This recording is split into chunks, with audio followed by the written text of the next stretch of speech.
5th July 2026 ছিল আমার advanced birthday celebration আর আমার first baby shower organized by my পাগলু স্টুডেন্টস আর ওদের গার্জিয়ানরা।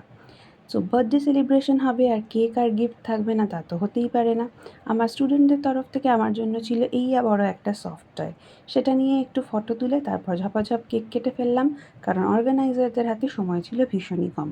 কেক কাটিং সেরিমনি হতে না হতেই ওরা বিভিন্ন রকম খাবার দাবার যেগুলো নিয়ে এসেছিল সেগুলো সুন্দর করে সাজিয়ে আমাকে পরিবেশন করেছিল, আর আমিও সুন্দর করে সেজে গুজে ফুডির মতন বসে পড়েছিলাম সেগুলো খেতে। প্রথমেই ওরা আমাকে একটু মিষ্টি খাইয়ে দিল, তারপর বড় একটা মাথা ভাজা। যদিও আমি ভীষণই মেছো আর ভেতো বাঙালি, তাও এটা দেখে একটু ভয়ই পেয়ে গেছিলাম, কিন্তু ওরা এত ভালোবেসে করে নিয়ে এসছে, একটু তো খেতেই হবে। তারপর একটু খুনসুটি চললো আমাদের। আর চলো বলে দিই মেনুতে কী কী ছিল। ফ্রাইড রাইস, এত বড় একটা মাথা ভাজা, স্যালাড, আলু পটল কুমড়ো বেগুন মাছ ভাজা, চিকেন, বিভিন্ন রকম মিষ্টি আর ফল। Thank you so much everyone.